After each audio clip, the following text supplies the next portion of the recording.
Uganda and the Democratic Republic of Congo have extended joint military operations against an armed militia called the Allied Democratic Forces in the east of the DRC. The operation, dubbed Shuja, began last November and expired at the end of May. The extension comes amid continued attacks against civilians in eastern DRC. Our correspondent, Chris Ochamringa, has this report from Kinshasa. Authorities from Uganda and the DRC extended their joint military operation against the Allied Democratic Forces militia at a meeting held in Uganda. The offensive, known as Operation Shuja, has been extended for 2 months. The Allied Democratic Forces is a militia that's originally from Uganda. Its fighters fled to the east of the DRC in the 1990s after suffering heavy casualties in a battle with the Ugandan army. Congolese officials accused the militia of killing more than 1,000 civilians in the eastern territory of Beni since 2017. Uganda sent about 1,700 troops to the east of the DRC last November to fight against the ADF after 2 bomb explosions rocked the capital, Kampala. Kampala accused the ADF of carrying out the bombings. Army officials in Uganda and the DRC say the operation against the rebels has destroyed several of their strongholds in eastern DRC. They plan to step up the hunt against the rebels to pacify the troubled region. The U.S. government designated the ADF as a terrorist organization in 2021 for reportedly having links to the Islamic State. Chris Ochamringa, SABC News, Kinshasa. 1,000 people have been displaced from their homes in North Kivu Province in the Democratic Republic of Congo in the past week. This is due to heavy fighting between government forces and M23 rebels. Some 7,000 of them have taken refuge across the border in neighboring Uganda. Others have sought shelters away from homes across the country, including Goma, the capital of North Kivu Province. They're facing serious shortages of food and drinking water. The M23 rebels have been on the offensive and engaged in insurgency in the eastern DRC since April 2012. Well, for an update on the latest on the ground, we're now joined by Sanne Biesmans, who's the spokesperson of the United Nations High Commissioner for Refugees in Goma in the DRC. Thank you very much indeed for joining us, and welcome to the program. Thank you very much, and thank you for having me. Wherever there is conflict, refugees tend to be one of the biggest issues. What is the situation on the ground at the moment? As you mentioned, indeed, it's the people who really take the burden of the conflict. So in recent weeks only, we have had at least 120,000 internally displaced people, on top of those who are fleeing across the border to Uganda. And as you can imagine, of course, the people here, they're very much affected by the violence.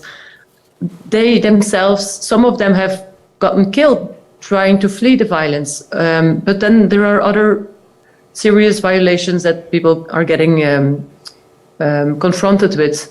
So we have seen cases of people getting kidnapped, children who are being forced to join the armed groups. Unfortunately, we also see women getting raped. So really the humanitarian toll and the human toll of the fighting, it's really passed on the local population.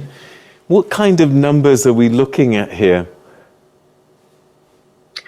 So if you look at the general numbers in the DRC, there are over 5.6 million internally displaced people. That is the largest internal displacement of Africa. If you zoom in a bit, in North Kivu, it's about 1.9 million. And that doesn't even take into account the most recent displaced figures. So in the last weeks alone, as I mentioned, there's over 100,000 people who fled their homes in one area of North Kivu alone. Now, I saw your report on the ADF in another part of North Kivu. That's one of the most murderous armed groups, and they in themselves, they have displaced over 800,000 people in the last year alone in one small part of North Kivu. So the numbers on their, the numbers themselves, they don't say much, but it's the human suffering really that that speaks for itself. The numbers, they're huge, but it's hard to grasp it because there was so much violence involved. What kind of help can you give, particularly in such difficult, violent circumstances? That's a very good question. The biggest first responders in this conflict are actually the Congolese people themselves. So they are the ones who are opening the doors to accommodate their fellow citizens. They're the ones offering roof and food and, a place to sleep. What we're trying to do is really to build on those local capacities and build on the little resources that they have. They're often getting depleted. So what we're trying to do here is really build houses or extensions of houses so that those host families who are already showing their generosity to the people who are fleeing conflict actually have the tools and the capabilities to do so. In addition to that, much more is needed, of course. There are huge needs in terms of decent housing. Even the local citizens, they live in such poverty. So they share the little that they have, but honestly, they don't have enough to share.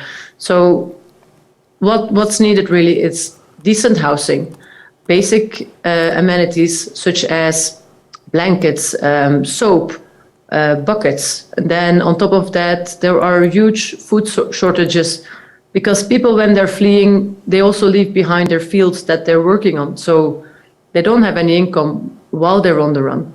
And then there is also access to healthcare. It remains a big challenge for people here. I just went to Rutshuru myself yesterday, and I spoke to a woman who was there with her grandchild, and the child had gotten sick. And when I asked her how will she treat the child, she said, well, I don't have money. So unfortunately, no care would be given to the boy. So really the situation, it's quite tragic, and people do what they can, but really the humanitarian needs are enormous. When we talk about humanitarian crisis, we look at people in their totality. But the reality is that there are some groups a little bit more vulnerable, like children.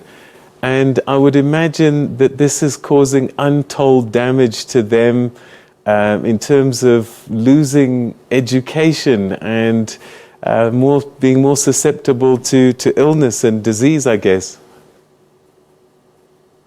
Yes, that's absolutely right. Actually, women and children, they're often bearing the brunt of the conflict, unfortunately. Now, for children, we see that indeed, when they're displaced, they're missing out on schools. Furthermore, displaced communities sometimes have no other choice but to occupy schools. So even the host populations are affected by accommodating those populations, because the schools, the quality of school environment becomes unbearable, as there are people camping outside the classrooms. Children, they're also at risk of losing their family members. So when they're fleeing in the chaos of the flight, really a lot of families are getting separated, children are getting separated. And indeed, the access to healthcare, people don't take their mosquito nets with them, for instance, and then children are exposed to malaria, and malaria still remains a big cause of death for children under the age of 5 here. I know that you're not politicians, but I guess you see things on the ground, and I just wonder what you're hearing, what you're being told about these rebel groups, and why it's so difficult to manage them. Well, that's a very good point. Yeah. There are over 120 armed groups here in the area, which is a huge number, of course. some of them have different agendas than others. No one group is the same, really. So it really depends on the area that we are talking about. But of course, generally speaking, you can see that there are certain interests that are being defended here. Some of them being that fact that Congo is a very mineral-rich country. So unfortunately, we see that there are some who have economic interests, who have it in their interest not to have this part of the world stable. The Russia-Ukraine conflict has disrupted the world in such a dramatic way. And we hear stories about agencies such as yours where some of the assistance you used to get is being redirected. Are you finding that you're needing to reach out more and more given what's happening in other areas of crisis? Well, absolutely. I think the DRC, it remains one of the most underreported conflicts in the world. It remains one of those forgotten crises, really. Unfortunately, the humanitarian needs here have been growing for years. There has been a conflict for over 20 years. You can say that there is donor fatigue, and unfortunately, it's the people here who are paying the price for that.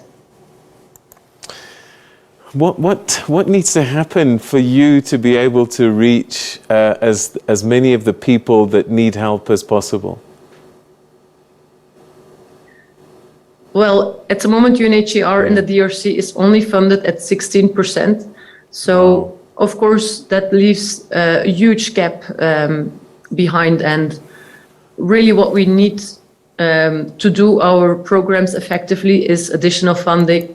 We need the international community to be mobilized to support the work we are doing here and the work of other agencies, the work of other humanitarian NGOs. We really need to keep the DRC on the agenda. We need to be talking about what's happening here because really it is really tragic and very much underreported indeed. You know, when we talk about displacement, often people think about shelter straight away, but I guess food, simple things like bedding and clothing become also things that are really, really urgent. Yes, indeed, they are. And that's why we are working very closely with other agencies like the World Food Programme. In Rutshuru, one of the first interventions that we did in April, that was together with the World Food Programme. So we are really working in coordination with other agencies so that we can work together in, responding to the multiple needs that there are. Because of course, you cannot respond only to one of them. It has to be done in a coordinated manner. In your experience, what has been the consequence of long-term refugee crises? You say that DRC is one that's rolled on for years now. What are the long-term consequences when something like this is just allowed to continue seemingly and endlessly? I think, unfortunately, on the bright side, people here are incredibly resilient and they are incredibly generous. On the other hand, there is huge poverty. 60% of the people here, they live on farming. Now, when they're fleeing, they can't access their crops. They might even have their crops robbed when they get home. Or if there is even a single harvest that goes wrong, they are at risk of ending up in extreme poverty. So, unfortunately, in a country where you can basically just plant a seed and anything can grow here, people are living under the poverty line. They're suffering. They don't have their most basic needs met, despite the incredible wealth of the country. So the human suffering, that's the toll really of the conflict here. Sanne, we're going to have to leave it there. Thank you so much indeed for joining us, and we wish you the best in the work that you're doing and hope that you get more assistance. 16% is pitiful. Thank you so much. Thank you so much for having me. Have a nice evening. Good night. All right, that's Sanne Biesmans, who's the spokesperson for the United Nations High Commissioner for Refugees in Goma in the DRC, speaking to us about this growing and seemingly endless refugee crisis, humanitarian crisis that's playing out in the DRC, particularly in north and east of the country, Kivu, especially in the wake of recent attacks by rebels such as the ADF and the M23.